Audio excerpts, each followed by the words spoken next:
सूरजपुर नामक गांव में एक बहुत ही नेक दिल इंसान रहता था, जिसका नाम रमेश था।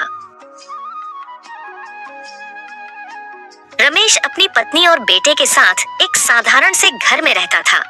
रमेश के पास बहुत संपत्ति तो नहीं थी, पर उसका दिल बहुत बड़ा था।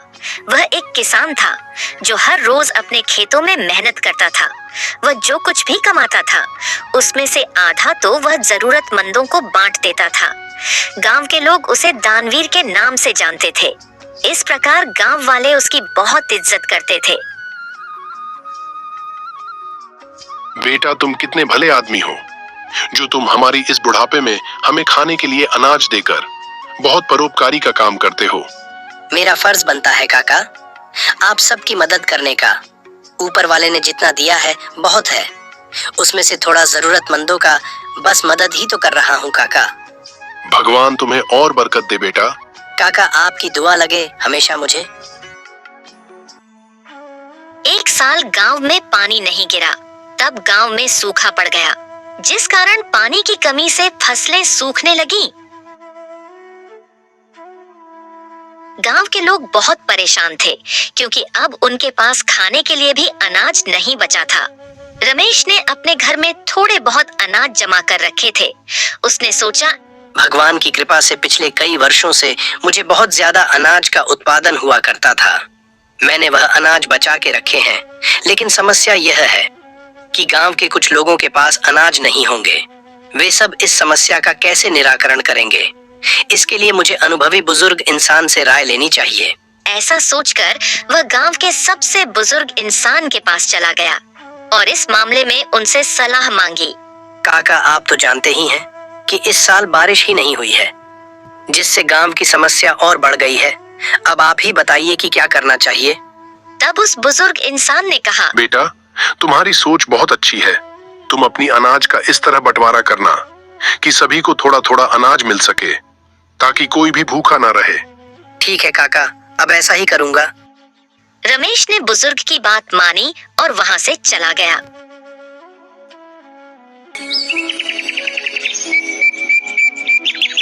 अगले दिन गांव में घोषणा कर दी कि जो कोई भी भूखा है वह उसके घर जाकर अनाज ले सकता है।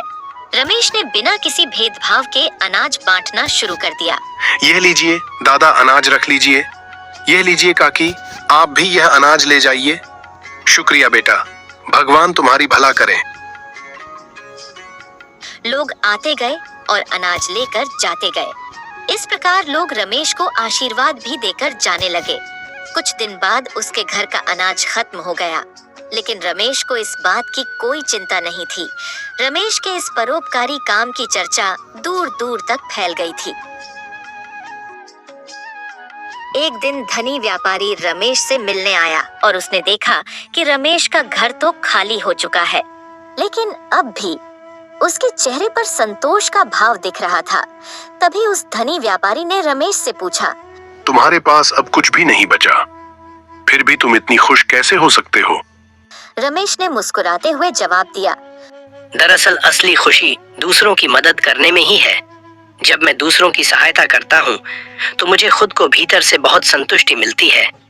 उसकी बातों से धनी व्यापारी बहुत प्रभावित हुआ।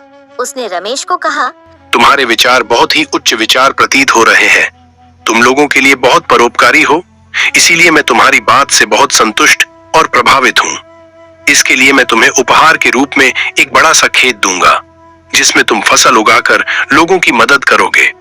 फिर रमेश उस खेत को लोगों की सेवा करने के लिए रख लेता है। अगले दिन से उस खेत में बहुत मेहनत करने लगता है और इस साल बारिश भी होती है। कुछ दिन बाद रमेश के खेत में अच्छी फसल उग जाती है। खेत में बहुत हरियाली छा जाती है, जिसे देख रमेश बहुत खुश हो जाता है। कुछ दिन के बाद खेत सुनहरी फसल से भर जाती है और चारों ओर खूबसूरत सा नजारा बन जाता है।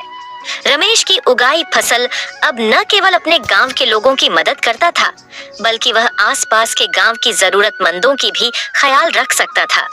इस प्रकार रमेश की दानवीरता का मिसाल हर जगह फैल गई। इस प्रकार लोग सच्चे दिल से रमेश को सम्मान देने लगे। उसने यह साबित कर दिया कि दान केवल धन का नहीं होता, बल्कि दिल से की गई मदद भी सबसे बड़ा दान होता है।